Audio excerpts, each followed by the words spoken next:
ተመልሰናል ተመልካቾቻችን እየተከታተላችሁ የምትገኙት ከኢትዮጵያ ቴሌቪዥን የአዲስ ቀን መሰናዶ ነው። ቀደም ሲል እንደነገርናችሁ በአዲስ ቀን በስፋት የምንመለከተው የሀገር ጉዳይ ነው። የዛሬው የሀገር ጉዳያችን ደግሞ የአፈር ማዳበሪያ ስርጭትን የተመለከተ ነው የሚሆነው። መንግስት ለዘንድሮ በጀት ዓመት ለአፈር ማዳበሪያ ግዢ የሚውል 1.3 ቢሊዮን ዶላርና 156 ቢሊዮን ብር በጀት መያዙን ባለፈው የግብርና ሚኒስቴር የ6 ወር አፈጻጸም ሪፖርቱን ሲያቀርብ መናገሩ ይታወሳል። በተያዘው የ2017 በጀት ዓመትም ለመኸር ለበልግ የምርት ወቅቶችና ለመስኖ ልማት የሚውል 24 ሚሊዮን ኩንታል ያፈር ማዳበሪያ ለመግዛት በቅድ ስለመያዙም አያይዞ ተገልጿል። አዎ በበጀት ዓመቱ የተገዛውና ከባለፈው የምርት ዘመን ደግሞ የከረመ 3.15 ሚሊዮን ኩንታል በድምሩ 5.78 ሚሊዮን ኩንታል የሚሆን ያፈር ማዳበሪያ ለመስኖ ልማት ጥቅም ላይ እየዋለ እንደሚገኝም ነው ሚኒስቴሩ በ6 ወር አፈጻጸሙ ላይ ሪፖርት ያቀረበው። ለዘንድሮ የምርት ዘመን የሚውለው ቀሪ የማዳበሪያ ግዢ የተሻለ ዋጋና ሁኔታዎች እንዲሁም የምርቶችን ፍላጎትን ታሳቢ ባደረገ መልኩ እንደሚፈጸምም ነው የተገለጸው። በዚህም ደግሞ መንግስት ከውጭ ለሚገባ የአፈር ማዳበሪያ ከፍተኛ የሆነ ድጎማ በማድረግ አርሶ አደሩ እጅ እንዲገባም እያደረገ ይገኛል። ይህንንም በተለያዩ ጊዜያት በአዲስ ቀንም ሆነ በሌሎች የዜና ሰዓቶቻችን ወደ ተመልካቾቻችን እያደረስነው ነበር። አዎ እንግዲህ የአፈር ማዳበሪያን ስንመለከት ለምርትና ምርታማነት ያለው አስተዋጽኦ ከፍተኛ መሆኑ ይታወቃል። እንደ ሀገር ያለው ፍላጎት ደግሞ ከፍተኛ ነው። ኢቢሲም ዛሬ ይህንን ጉዳይ የሀገር ጉዳይ አድርጎ ሲመርጠው የራሱ የሆኑ ምክንያቶች አሉት።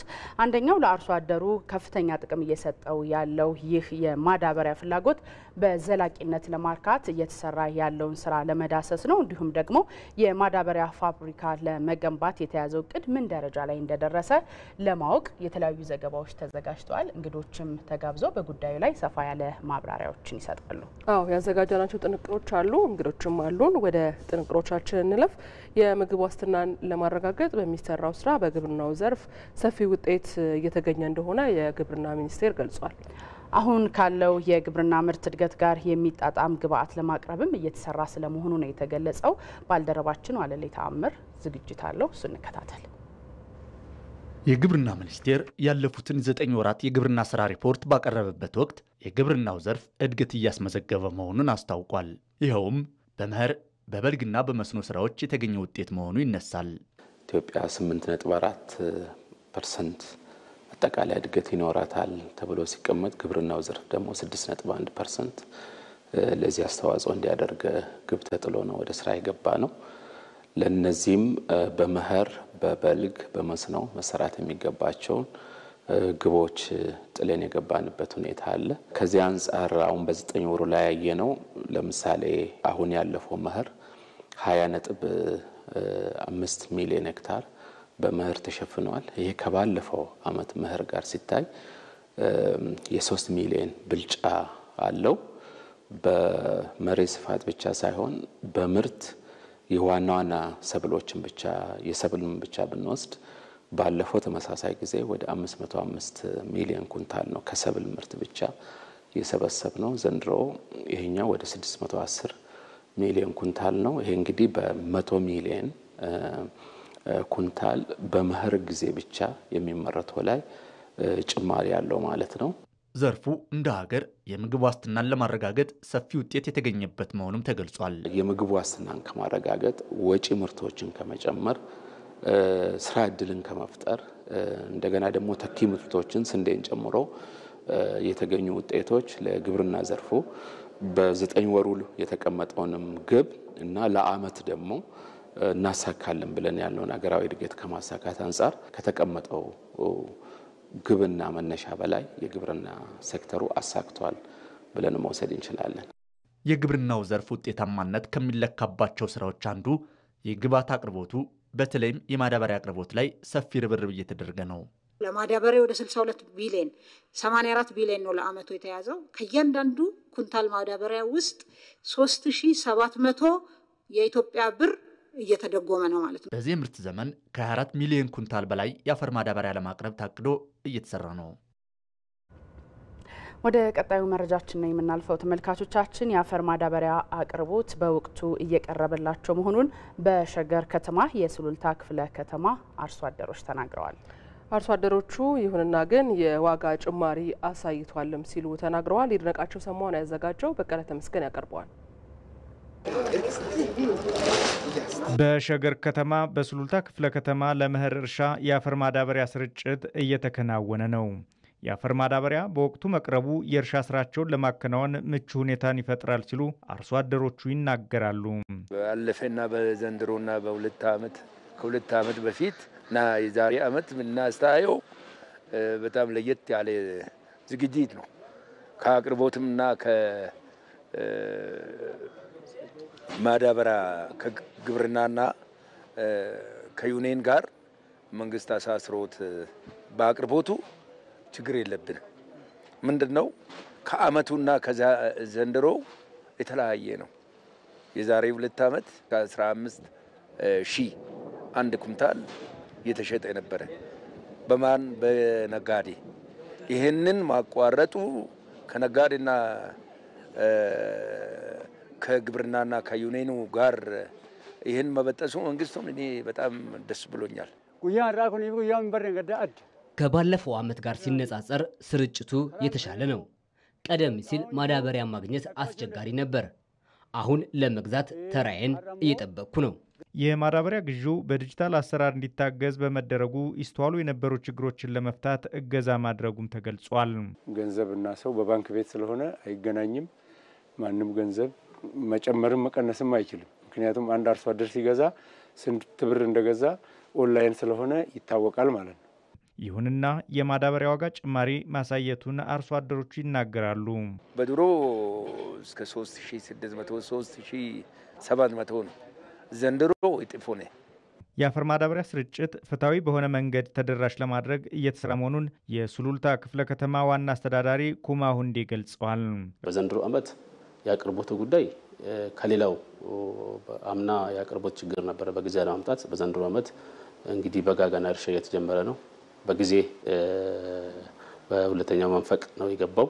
ይሄ መግባቱ ጥሩ ነው። አንዳንድ ገበሬዎች ሊያነሱ የሚፈልጉት የገበያው ጨምሯል፣ ዋጋው ጨምሯል የሚል ነገር ያነሳሉ። ያ ደግሞ ከሀገራችን ከማክሮ ኢኮኖሚ ሪፎርም ጋር እና ከሀገራችን ጂዲፒ እድገት ጋር የተያያዘ ስለሆነ ያም ብዙ የሚጋነን ዋጋ እንዳልጨምርና በአጠቃላይ የማዳበሪያ አቅርቦቱ ጉዳይ አሁን ባለንበት ደረጃ ጥሩ ነው። አሁንም እየገቡ ነው፣ በየቦታው ይገባሉ። ያቀርነው እቅድ በቅርብ ጊዜ ገብተው በእኛም ደግሞ ገበሬዎችን እየለየን ስርጭቱን ጉዳይ በጥንቃቄ በተሞላበት ከዚህ በፊት በሚሰራጭበት ሰዓት የነበረው ቅሬታ ነበረ።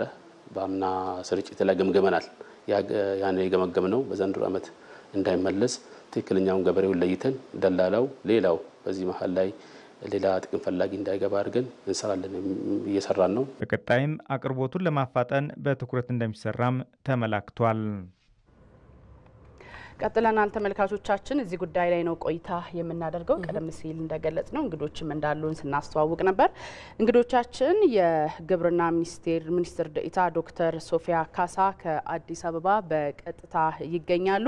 እንዲሁም ደግሞ ከባህር ዳር ስቱዲዮ የአማራ ክልል ግብርና ቢሮ ኃላፊ አቶ አበጀ ስንሻው አብረውን ናቸው። ወደ እንግዶቻችን ጥያቄ ከማለፋችን በፊት ግን የዚህ ዓመት የማዳበሪያ ግዢ አቅርቦትን በተመለከተ ያሉ መረጃዎች አሉ። ወደ እነሱ እንለፍ። እንቀጥላለን ተመልካቾች። እንግዲህ የ2017-18 የምርት ዘመንን የአፈር ማዳበሪያ አቅርቦትና ስርጭትን ነው የምንመለከተው። በ2017-18 በጀት ዓመት ለመግዛት የታቀደው ወይ ደግሞ ለማቅረብ የታቀደው የአፈር ማዳበሪያ 24 ሚሊዮን 47290 ኩንታል ነው። እነዚህ ደግሞ ሁለት አይነት የአፈር ማዳበሪያዎች ናቸው በግዢ ወደ ሀገር ውስጥ የሚገቡት። አንደኛው ዳፕ ነው፣ ሌላኛው ደግሞ ዩሪያ ነው። ዳፕ 13.3 ሚሊዮን ኩንታል ወደ ሀገር ውስጥ ለማስገባት ነው የታቀደው። ዩሪያ ደግሞ 10.7 ሚሊዮን ኩንታል ነው ለመግዛት የታቀደው ማለት ነው። ሌላኛው ደግሞ ስርጭትን ስንመለከት የከረመው ከሐምሌ 1 2016 ዓ.ም እስከ ሚያዝያ 10 2017 ዓ.ም 5.94 ሚሊዮን ኩንታል ነው የተሰራጨው። ይህንን ካልን ደግሞ የተወሰኑ መረጃዎችን ደግሞ ከእንግዶቻችን ጋር ቆይታ የምናደርግ ይሆናል። የመጀመሪያ እንግዳችን የግብርና ሚኒስትር ዴኤታ ዶክተር ሶፊያ በቀጥታ ከአዲስ አበባ መስመራችን ላይ ይገኛሉ። እንዲሁም የአማራ ክልል ግብርና ቢሮ ምክትል ኃላፊ አቶ አበጀ ስንሻውም ከባህር ዳር ስቱዲዮ በቀጥታ መስመራችን ላይ ያሉ። ዶክተር እርስዎን እናስቀድምና የበጋ መስኖ ስራዎች ሲካሄዱ ቆይተዋል። ለዚህም ደግሞ የቀረበው የአፈር ማዳበሪያ ምን ያህል በቂ ነው? አሁንስ ደግሞ ለመኸር ያለው ዝግጅት ምን ይመስላል ከሚለው እንጀምር። እሺ አመሰግናለሁ። አጠቃላይ የአፈር ማዳበሪያ አቅርቦቱን በሚመለከት ቁጥሩን እናንተ ስላቀረባችሁት መድገም የሚያስፈልገኝ አልመሰለኝም። ስርጭቱ ላይ እንዳያችሁት ወደ ሀገር ውስጥ ከገባው የአፈር ማዳበሪያ አንጻር ስናይ የከረመውን ጨምሮ ነው 5.9 ሚሊዮን ኩንታል የተሰራጨው። በዚህ አመት ወይም ደግሞ ለ2017-18 ምርት ዘመን ወደ ሀገር ውስጥ ከገባው ውስጥ 2.3 ሚሊዮን ኩንታል ነው የተሰራጨው። ያ ማለት ለበልግ አጠቃላይ ሐምሌና ነሐሴ ወይም ደግሞ ሐምሌ ላይ ከባለፈው ምርት ዘመን ዘግይተው የገቡ ወይም ደግሞ የገቡ የአፈር ማዳበሪያ ስለነበረ ለበልግና ለመስኖ በቂ የሆነ የአፈር ማዳበሪያ አቅርቦት ነበረን። በየአካባቢውም ለማየት እንደሞከር ነው አርሶ አደራችን በቂ የአፈር ማዳበሪያ እንደቀረበለት ነው የሚያሳየው። አሁንም ወደ ሀገር ውስጥ ከገባው 10.6 ሚሊዮን ኩንታል ውስጥ እስካሁን የተሰራጨው 2.3 ሚሊዮን ኩንታሉ ስለሆነ ለመኸርም የሚሆን ከፍተኛ መጠን ያለው የአፈር ማዳበሪያ ሀገር ውስጥ አለ ነው። ምናልባት ተጨማሪ ጥያቄዎች ካሏችሁ እነሱ ጋር ያይዤ መልሳለሁ። መልካም ዶክተር፣ ወደ አቶ አበጄ እንምጣና እንግዲህ እንደ ክልል ለበጋ መስኖ ስራዎችም ሆነ ለቀጣይ የመኸር ስራ ምን ያህል የአፈር ማዳበሪያ ያለ ስርጭቱ ምን ይመስላል የሚለውን እንመልከት።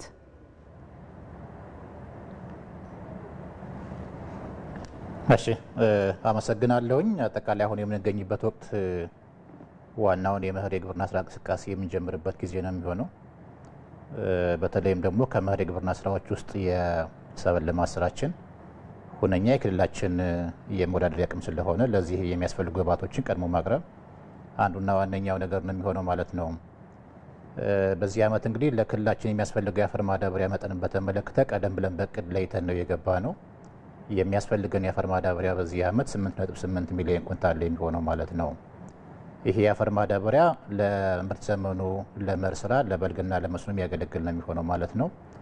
እስካሁን እንግዲህ ካቀድነው 8.8 ሚሊዮን ኩንታል የአፈር ማዳበሪያ ውስጥ 3.2 ሚሊዮን ኩንታል ወይም የቅዱ አመታዊ ቅዱ 36% የሚሆነው ወደ ክልላችን ገብቷል ማለት ነው። ከገባው ማዳበሪያ እስካሁን ድረስ ለአርሶ አደሩ 1.4 ሚሊዮን ኩንታል ወይም የቀረበውን 45% የሚሆነውን ለአርሶ አደሩ ማድረስ ተችሏል ማለት ነው። ይሄ ገና ጅምር ነው እንጂ በቀጣይ የሚቀርብ ሰፊ ማዳበሪያ አለ፣ የሚሰራጭ ሰፊ ማዳበሪያ አለ። አሁን ላይ ያለውን ጅምር አቅርቦት ስናየው ግን ደግሞ ከሚጠበቀው ጊዜ አኳያና አሁን ላይ ቀድሞ ከሚዘሩ ሰብሎች አኳያ አቅርቦቱ ጥሩ እየሄደ እንደሆነ ማየት ይቻላል ማለት ነው። አቶ አበጀ እንመለሳለን። ዶክተር በተለያዩ ስለ ዋጋ ልናነሳ ነው። በተለያዩ አካባቢዎች የተለያዩ የአፈር ማዳበሪያ ዋጋዎች ሲጠሩ ይሰማልና ይህ ከምን አንጻር ነው የሚፈጠረው? በምን መልኩስ ነው ማስተካከያ ሊደረግበት የታቀደው? ዋጋን በሚመለከት በተደጋጋሚ ለመግለጽ ሞክረናል። እንግዲህ ከሪፎርሙም ጋር ተያይዞ ከዓለም አቀፍ የአፈር ማዳበሪያ ዋጋም ጋር ተያይዞ የማዳበሪያ ዋጋ ጭማሪ አለ። ትክክል ነው፣ ጭማሪ እንዳለም አሳውቀናል። ነገር ግን መንግስት ደግሞ ከፍተኛ ጭማሪ እንዳይኖር በተለይ በአምራች አርሶና ከፊል አርብቶ አደሩ ላይ የሚኖረውን ጭማሪ ከዛ ጋር ተያይዞ ደግሞ በሸማቹ ማህበረሰብም ላይ የሚኖረውን ጫና ለመቀነስ የ84 ቢሊዮን ብር ድጎማ ተደርጓል። ይሄ ድጎማ በኢትዮጵያ ታሪክ የመጀመሪያው ነው። ከፍተኛ የሚባልም ነው። እንደ ኢትዮጵያ ላሉ ሀገራት ከፍተኛ ድጎማ ነው የተደረገውና ይሄ በመንግስት የተደረገው ውሳኔ በጣም የሚደነቅና የሚበረታታ ነው። ለአንድ ኩንታል ቅድምም እናንተ በዜና እንደሰማ ነው 3700 ብር ነው ለአንድ ኩንታል ድጎማ የተደረገውና ይሄን ድጎማ በማድረግ ነው ወደ አርሶ አደሩ ዘንድ የወረደው ይሄ ዋጋ። ከዚህ በኋላ እንግዲህ የሚቀጥለው ምርት ዘመን እሱን አሁን መገመት ያስቸግረኛል። አሁን ላይ ያለው ግን አሁን በወረደው የአፈር ማዳበሪያ ዋጋ ነው ሽያጭ የሚከናወነው ማለት ነው። ዶክተር እሱ እንዳለ ሆኖ ግን በተለያዩ አካባቢዎች ያለው የዋጋ ልዩነትን ነው እንዲያነሱልን የፈለግ ነው። ለምን የተፈጠረ በምንድነው የሚስተካከለው? የዋጋ ልዩነት እንደየ አካባቢው የሚለያየው በጣም የተጋነነ ዋጋ ሳይሆን ምናልባት ከትራንስፖርት ከርቀት ጋር የተያያዘ ነው የሚሆነው እንጂ ሌላ የተለየ ለአንድ አካባቢ ተብሎ የሚደረግ ጭማሪ የለም። ለምሳሌ የአፈር ማዳበሪያ ከጅቡቲ ተነስቶ ማዕከላዊ መጋዘን ሲደርስ ማዕከላዊ መጋዘኖቻችን በመላው ሀገሪቱ ነው ያሉት። ርቀታቸው ከጅቡቲ ደግሞ የተለያየ ርቀት ነው ያላቸው። በርቀት ምክንያት የተወሰነ ጭማሪ ይኖራል። ሁለተኛው ማዕከላዊ መጋዘን ከደረሰ በኋላ ክልሎች ከማዕከላዊ መጋዘን ወደ መሰረታዊ ህብረት ስራ ማህበር ያጓጉዛሉ። መሰረታዊ ህብረት ስራ ማህበር በተመሳሳይ ከዋናው ከማዕከላዊ መጋዘን ባላቸው ርቀት ልክ የተወሰነ ልዩነት ሊኖር ይችላል። ከዛ ውጭ ግን በጣም የተጋነነ ለአንዱ ቦታ የተሻለ ዋጋ አቅርበን ለሌላ ቦታ ደግሞ ጭማሪ የሚባል ነገር የለም። ይሄ በማዕከል ደረጃ ስለሆነ ተሰርቶ ወደታች የሚወርደው ምንም አይነት ምክንያታዊ ያልሆነ አፈር ማዳበሪያ ዋጋ ላይ ጭማሪ አይደረግም። መልካም ወደ አቶ አበጄ እንምጣና እንግዲህ ቀደም ሲል ከዶክተር ጋር እንደ ሀገር ያለውን የዋጋ ጭማሪ ነው ለማንሳት የሞከር ነው። እንዲያው ከዚህ ከማዳበሪያ ጋር ተያይዞ በተለይ በደላሎች እጅ ገብቶ የተለየ የዋጋ ጭማሪ እንዳይደረግበት ምን እየተሰራ ነው? ቀደም ሲል ሲያብራሩልን ከእቅዱ ከ1.4 የሚሆን ነው የተሰራጨውና ገና የሚቀር ብዙ ስራ አለ። ያን እንዳያስተጓጉል በደላሎቹ እጅ ገብቶ ደግሞ ዋጋው ከፍ እንዳይል እንደ ክልል ምን እየተሰራ ነው?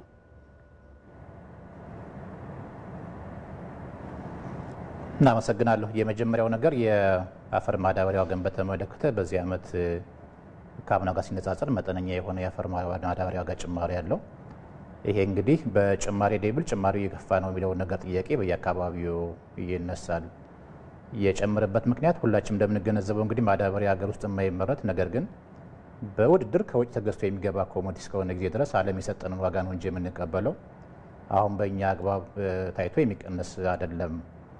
ይህንን በተመለከተ ከየአካባቢው የዋጋ ልዩነት አለ የሚለውን ሀሳብ ለማንሳት የተለያየ ዋጋ አለ ብዬ አላስብም። ልዩነት የሚፈጠረው የትኛው መጋዘን ለወደብ ቅርብ ነው የሚለውን ነገር ካልሆነ ባሻገር ሌላ የተፈጠረ ልዩነት የለም። በእኛ በኩል ለወደብ ቅርብ የሚሆነው መጋዘን ምስራቅ አማራ አካባቢ ያሉት ወልዲያ፣ ደብረ ብርሃን ሊሆን ይችላል። ሩቅ ላይ የሚሆነው ደግሞ መተማ አካባቢ ያለው ነው። ምናልባት በዚህ መካከል የትራንስፖርቴሽን ኮስት ልዩነት ካልሆነ ባሻገር የመደበኛው የኮሞዲቲ ዋጋ ተመሳሳይ እንደሆነ መያዝ መቻል ይጠበቅበታል። ስለዚህ ከክልል ክልል የማዳበሪያ ዋጋ ልዩነት አለ የሚባለው ነገር ያን ያህል ትክክል ነው ብዬም አላስብም። እንደዛም አይወሰድ የሚለውን ነገር ይያዝ። የሚቀርበው ማዳበሪያ በደላሎች እጅ እንዳይገባ ጥንቃቄ መደረግ መቻል ይጠበቅበታል። ይህንን በተመለከተ እንግዲህ ማዳበሪያ የማሰራጨት ብቸኛ መብት ያላቸው ማዕከላዊ መጋዘን ከደረሰ በኋላ እና ህብረት ስራ ማህበር ከደረሰ በኋላ የህብረት ስራ ማህበራት ተቋማት ናቸው የሚሆኑት። እነኚህ የህብረት ስራ ማህበራት ተቋማት በመንግስት ክትትል የሚመሩ ስለሆኑ ያን ያህል ማዳበሪያ ሌላ ምዝበራ ውስጥ ሊገባበት የሚችል እድል ብዙም አይኖርም ማለት ነው። ነገር ግን ከዚህ ጎን ተያይዞ ይህንን ችግር እንዳይቀረፍ በየደረጃው ያለ ግብረ ኃይል የህገ ወጥ ስራ እንቅስቃሴውን ቁጥጥር ካላደረገ ባሻገር ሾልኮ ወደ ህገ ወጦቹ አይገባም የሚል ድምዳሜ ማስቀመጥ ያስቸግራል። ለዚህ እንግዲህ የሚደረገው ነገር ምንድን ነው? ከክልል እስከ ቀበሌ ያለው የግብዓት አስተባባሪ ኮሚቴ እያንዳንዱን ግብዓት ምን ያህል ግብዓት መጣ፣ የትኛው ግብዓት ለምን ያስፈልጋል የሚለውን ነገር የተቆጣጠረ ከመራው ያን ያህል የሚያስቸግር አድርገን አንወስደውም በእኛ በኩል። አቶ አበጀ እዚሁ ላይ እንዲመልሱልን አሁንም ሙሉ በሙሉ ከደላሎች ለመጠበቅ ያልተቻለበትን ሀሳብ እየነገሩ ነበርና ለምንድን ነው የቁጥጥር ስራው መሰራት ያልቻለው? ምኑ ጋር ነው የሚቸግረው?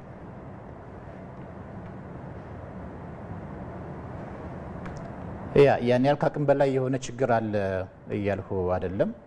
ምንድነው የሚፈጠረው ነገር ከኛ አካባቢ ካለ ወቅታዊ የጸጥታ ሁኔታ ጋር ተያይዞ አንዳንድ አካባቢ ላይ የማይገባ ዝርፊያ ሲፈጸም እናያለን። ይህንን መነሻ ማድረግ በዝቅተኛ ዋጋ ለመሸጥ አሁንም የማይገባ ዝርፊያ ለመሞከር በተለያየ አካባቢ ላይ ይህንን ትንኮሳ አይተናል። ከዚህ በተረፈ ደግሞ ከህብረት ስራ ማህበራት በማይገባ ሁኔታ በአርሶ አደሩ ስም ያወጡና ወስደው ወደ የቤታቸው አስቀምጠው በከፍተኛ ዋጋ ለመሸጥ የሚሞክሩ አካላትን በአንዳንድ አካባቢ አይተናል። ለምሳሌ ካቻምና እንደወሰድ ነው ከ700 በላይ ኩንታል የአፈር ማዳበሪያ በህገ ወጦች ገብቶ ያ ተይዞ በህግ አግባብ ተወስኖ ለሽያጭ እንዲቀርብ አድርገናል። እነዚህ ነገሮች አሉ። ነገር ግን ይሄ ማለት ከቁጥጥር ውጭ ነው ማለት አይደለም። ከላይ እስከታች ያለው አካል ከተቀናጀ ህገ ወጦቹ ያን ያህል አቅም ላይኖራቸው የሚችል እንደሆነ ማረጋገጥ ይቻላል ማለት ነው። መልካም፣ ወደ ዶክተር ሶፊያ እንሂድና ወደ በኋላ ላይ የቁጥጥር ስርዓቱ ላይ እናነሳለን ሀሳብ። አሁን ላይ ግን ካለው የግብርና ምርት እድገት ጋር የሚጣጣም ግብአት እየቀረበ ነው ወይ ለሚለው ምን ምላሽ አለዎት? እንግዲህ አጠቃላይ የክልሎችን ፍላጎት ካየን አሁን እያቀረብን ካለ ነው የተወሰነ እጥረት እንዳለ ያሳያል። ነገር ግን ደግሞ የክልሎችን ፍላጎት ብቻ ሳይሆን እኛ ምን ገመግመው ወይም ደግሞ የምናየው ከግብርናው እድገት አንፃር ምን ያህል በወቅቱ እያቀረብን ነው የሚለውን ነው። ከዚህ በፊት ያለን ልምምድ በአመት አንድ ጊዜ አፈር ማዳበሪያን የመግዛት ስራ ይከናወናል። አሁን ላይ ግን ለሁሉም ወቅቶች በተለይም ደግሞ ለመስኖ ለበልግና ለመኸር የሚሆን በቂ ማዳበሪያ አርሶ አደራችን ዘንድ እያደረስን ነው የሚል ግምገማ ነው ያለው። ምክንያቱም ፍላጎት ያው ፍላጎት ነው። የቀረበው የአፈር ማዳበሪያ ግን መሰራጨት መቻል አለበት። ማንም አርሶ አደር የአፈር ማዳበሪያ ፈልጎ ማጣት የለበትም ነው። የዓለም አቀፍን ምክረ ሀሳብ ወይም ደግሞ ዓለም የደረሰበትንም ደረጃ አይተን የኢትዮጵያን የአፈር ማዳበሪያ አጠቃቀም እንዲሁም ከምርትና ምርታማነት እድገት ጋር አሁን ያለን አጠቃቀማችንም እያደገ እንዲሄድና ምርትና ምርታማነት እንዲያድግ እንፈልጋለን። አሁን ያለውን ስናይ ካለፉት 3 እና 4 አመታት ጋር ስናወዳደር የአፈር ማዳበሪያ አቅርቦታችን በከፍተኛ ሁኔታ እያደገ ነው ያለው። ምክንያቱም የግብርናውም ዘርፍ እያደገ ስለሆነ ማለት ነው። በተለይ የበጋ መስኖ ስንዴ ልማት እንዲሁም የመኸር እርሻችን ከዛ ባሻገር ደግሞ በተለይ የአትክልት ልማቱ በከፍተኛ ሁኔታ እያደገ ስለሆነ የአፈር ማዳበሪያ ፍላጎትንም በዛ ልክ ጨምሮታል። በተቻለ መጠን ፍላጎትን ታሳቢ ያደረገ አቅርቦት እያከናወነ ነው። አጠቃላይ እንደ ሀገር ግን በቂ ነው ወይ የሚለው ትንሽ ይቀረናል የሚለው ይያዝልኝ። ምንም አይነት አርሶ አደር ግን አፈር ማዳበሪያ እንዳያጣ ነው እየተሰራ ያለው። መልካም። ቀደም ሲል ወደ አነነሳ ነው ወደ አቶ አበጀን ወደ ጠየቅናቸው ጥያቄ ነው የምንመለሰው። ዶክተር እንግዲህ እንደ ሀገር መንግስት ለማዳበሪያ አቅርቦት ከፍተኛ የሆነ በጀት ይዞ ነው ከውጭ የሚያስገባውና ቀደም ሲል እርስዎ እንደገለጹት ምርትና ምርታማነትን ለማሳደግ በግብርና ዘርፍ ያለውን ክፍለ ኢኮኖሚ ለማሳደግም አስተዋጽኦ ከፍተኛ ነውና ቁጥጥሩ ላይ እንዴት ነው ከላይ እስከ ታች እየተሰራው ያለው ስራ ምን ይመስላል? ቀደም ሲል አቶ አበጄ እንደ አብነት ሲያነሱልን ነበር በተወሰነ መልኩ እንደሚያስቸግርና እንደ ሀገር ግን ያለው ቁጥጥር ምን ይመስላል? ምናልባት አቶ አጀበ ከአማራ ክልል ያነሱትን አሁን ካለው ነባራዊ ሁኔታ አንዳንድ ቦታ ላይ ያው ዘረፋም ስለሚኖር አንዳንድ ቦታ ደግሞ በህገወጥ መንገድ ያልተገባ ስራ የሚሰሩ የህብረት ስራ ማህበራት ሊኖሩ ይችላሉ። እንደ ሀገር ግን 2014 እና 15 ላይ ባልተለመደ ሁኔታ የአፈር ማዳበሪያ ህገወጥ ዝውውር የነበረበትና ይህንንም ለማስተካከል በመንግስት በኩል በጣም የተለያዩ እርምጃዎች ተወስደዋል። አንዱ ያደረግነውና ለአፈር ማዳበሪያ ህገወጥ ዝውውር አስተዋጽኦ አበርክቷል ሲባል የነበረው ሁሉም የሀገራችን ክልሎች በአፈር ማዳበሪያ አቅርቦት ወይም ደግሞ በአፈር ማዳበሪያ ግዢ ስርዓት ውስጥ ስላልተካተቱ ከማዕከላዊ መጋዘን ነበር መተው የሚገዙት። በተለይም ደግሞ በሰፋፊ እርሻ ኢንቨስትመንት ላይ የተሰማሩት በሚያለሙበት ክልል የቀጥታ አቅርቦት ስላልነበረ ከአዲስ አበባ አዳማ ወይም ደግሞ የኢትዮጵያ ግብርና ስራዎች ኮርፖሬሽን መጋዘን ካለበት ቦታ ነበር የሚገዙት። እሱን ግን ባለፉት 2 አመታት በአፈር ማዳበሪያ አቅርቦት ስርዓት ውስጥ ያልተካተቱ ክልሎችን በስርዓቱ እንዲካተቱ አድርገናል። ይሄንንም በማድረጋችን የአፈር ማዳበሪያ ህገወጥ ዝውውርን በከፍተኛ ሁኔታ ነው የቀነስ ነው። ሁለተኛው የአፈር ማዳበሪያ ግዢ ስርዓት ውስጥ ቢኖሩም ክልሎች በግብርና ኢንቨስትመንት ላይ የተሰማሩ ባለሀብቶች አሁንም በተመሳሳይ የሁሉም ክልሎች ከግብርና ስራዎች ኮርፖሬሽን ነበር የሚወስዱት። ከባለፈው አመት ጀምሮ ግን በሚያለሙበት አካባቢ ማልማታቸውን እያረጋገጡ ከወረዳ በሚሰጠው ማረጋገጫ ከክልል ከሚቀርበው ላይ እንዲወስዱ በማድረጋችን በተመሳሳይ የህገወጥ የአፈር ማዳበሪያ ዝውውርን ለማስቀረት ተችሏል። ይሄም በቂ ስላልሆነ አሁን ላይ እያደረግን ያለነው የአፈር ማዳበሪያ አቅርቦትና ስርጭቱ በዲጂታል ስርዓት መታገዝ አለበት ብለን ስራዎችን ጀምረናል። ቅድም ኦሮሚያ ላይ እንደሰማችሁት ከባለፈው አመት የጀመሩት ሽያጩን በተለይ ደግሞ የካሽ ትራንዛክሽኑን ከሰው ንክኪ ነፃ ለማድረግ ክፍያን ከኢትዮጵያ ንግድ ባንክ ጋር በመተባበር በሲቢኢ ብር ወይም ደግሞ አጠቃላይ የሽያጭ ስርዓቱን ከቀጥታ ከገንዘብ ንክኪ ነፃ የማድረግ ስራ እየተሰራ ነው ያለው። ይሄም አንድ እርምጃ ነው። እንደ ሀገር ግን ሽያጩን ብቻ ሳይሆን ከጅቡቲ ተነስቶ አንድ ከረጢት ወይም ደግሞ አንድ ኩንታል የአፈር ማዳበሪያ ለማን ደረሰ የሚለውን ዲጂታላይዝ ለማድረግ በግብርና ሚኒስቴር በኩል ስራዎች ተጀምረዋል። እነዚህን አጠናክረን የምንቀጥል ነው የሚሆነው። ባለፈው አመትና በተመሳሳይ አሁን በዚህ አመት አይታችሁ ከሆነ እንደው የአፈር ማዳበሪያ ህገወጥ ዝውውር አለ የሚል ብዙ የሚሰሙ ድምጾች የሉም። ነገር ግን ድምጾች የሉም ማለት ህገወጥ ዝውውሩ 100% ተቆጣጥረናል ለማለት የማያስችለን ስለሆነ ዲጂታላይዝ ማድረግ አለብን የሚለውን እየሰራን ያለ ነው። እንደው አልፎ አልፎ አንዳንድ ቦታዎች ላይ ብቅ ብቅ የሚሉ ነገሮች አሉ። እነሱንም ለመቆጣጠር ሁሉም ክልል ከፍተኛ ቁጥጥር ነው የሚደረገው። የአፈር ማዳበሪያ በግለሰቦች ስለማይሰራጭ ማንም ግለሰብ የአፈር ማዳበሪያ ሲሸጥ ከተገኘ ህገወጥ ነው፣ ተጠያቂ ይሆናል፣ ይያዛል ማለት ነው። ጥሩ። ሌላው ደግሞ የሚነሳው ነገር ዶክተር የአፈር ማዳበሪያ ወደ ጅቡቲ ወደ ቢደርስና ይቆያል የሚሉ እንትሮች አሉ፣ መረጃዎች አሉና ይህንን የማጓጓዝ ሂደቱን ለማፍጠን ካለፉት ዓመታት አንጻር ሲታይ በዘንድሮ ምንድነው እየተሰራ ያለው? በቀጣይ የታቀደው ነገር የጉዞ እንትኑን ለመጨመር ጅቡቲ ላይ የሚቆይ የአፈር ማዳበሪያ እንግዲህ በእኛ ግምገማ የለም። ምንድነው የሚከሰተው? አንዳንዴ ትንሽ ቁጥሩ ከፍ ያለ መርከብ ጅቡቲ ሲደርስ የወደብ አቅም የሚባል ነገር አለ። እንግዲህ ያው በወደቡ አቅም ልክ ነው መስተናገድ የምንችለው። የመኪና አቅርቦት አሁን በከፍተኛ ሁኔታ ጨምሯል። ከዛ በጎን ለጎን ደግሞ በባቡር ተደራሽ ለሆኑ አካባቢዎች በባቡር የማቅረብ ስራ ነው እየተሰራ ያለው። ባለፉት 2 እና 3 አመታት አንዱ ገጥሞን የነበረው መኪኖች ከጅቡቲ ተነስተው መዳረሻ ቦታዎች ላይ እስከሚደርሱ ድረስ የመዘግየት ነገሮች ይስተዋሉ ነበር። አሁን ትራንስፖርተሮች አብዛኛው መኪኖቻቸው ላይ ጂፒኤስ ገጥመዋል። ከዛ በተጨማሪ ደግሞ አሁን የጀመርነው የዲጂታል ሲስተም አንድ መኪና ከጅቡቲ ጭኖ መዳረሻው እስከሚደርስ ድረስ የሚወስድበት ጊዜ ይታወቃል። እሱንም ትሬስ የማድረግ ስራዎችን ለማከናወን ጀምረናል።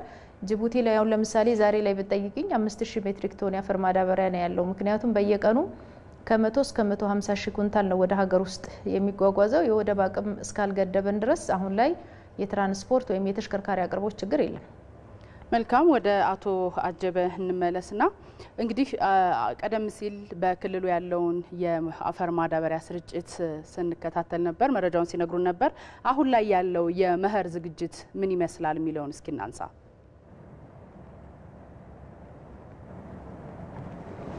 እሺ፣ የመኸር ዝግጅቱን በተመለከተ እንግዲህ አሁን ላይ የቅድመ ዝግጅት ስራዎችን አጠናቀን ወደ ዋናው የርብርብ ስራ የምንገባበት ጊዜ ነው የሚሆነው። በቅድመ ዝግጅት ስራ መስራት የነበረበት የመጀመሪያው ነገር ምን ያህል ሰብል በዚህ ዓመት እናመርታለን፣ ምን ያህል ሄክታር መሬት ይታረሳል የሚል ነገር ነው የነበረው። ይህንን በተመለከተ በአማራ ክልል በዚህ ዓመት በአጠቃላይ እንግዲህ ከ5.4 ሚሊዮን ሄክታር በላይ በማረስ 180 ሚሊዮን ኩንታል እናመርታለን የሚል እቅድ ነው አቅደን የገባ ነው። ይህን እቅድ ከፈጻሚው ጋር ኮሚኒኬት የማድረግ መቻል ነበር የሚጠበቅብን። በየደረጃው በዞን ደረጃ፣ በወረዳ ደረጃ፣ በቀበሌ ደረጃ ፈጻሚው ጋር ኮሚኒኬት ማድረግና መግባባት መቻል ነበረብን። ይህ ስራ የተሰራ ነው ያለው ማለት ነው። በመቀጠል ይህንን ስራ ለመፈጸምና ምርትን ለመጨመር የሚያስችሉ አሰራሮችን መተግበር ነው የሚጠበቅብን።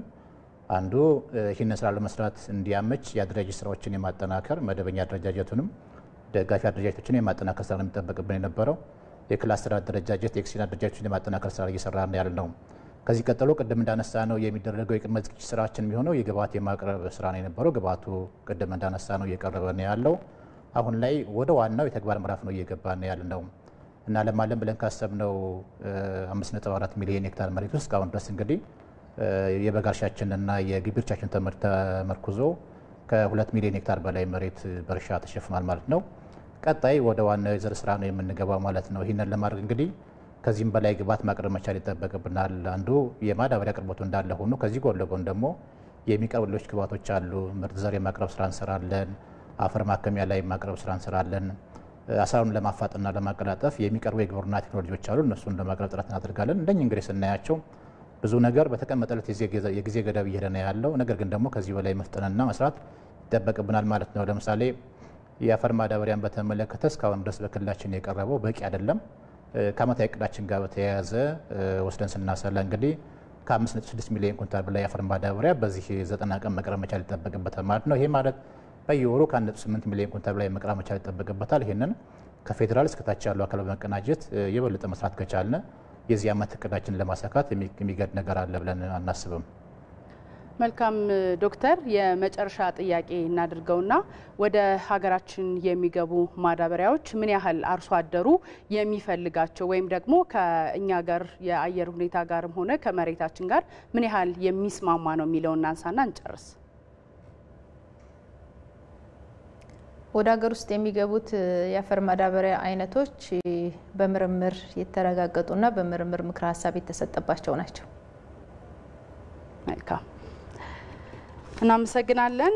በግብርና ሚኒስቴር ዴኤታ ዶክተር ሶፊያ ካሳ በቀጥታ ከአዲስ አበባ እንዲሁም ደግሞ ከባህር ዳር ስቱዲዮ አቶ አጀበ ስንሻው የአማራ ክልል ግብርና ቢሮ ምክትል ኃላፊ ስለነበረን ቆይታ ስለሰጣችሁን ሰፊ ማብራሪያ እጅግ አድርገን እናመሰግናለን። መልካም ቀን።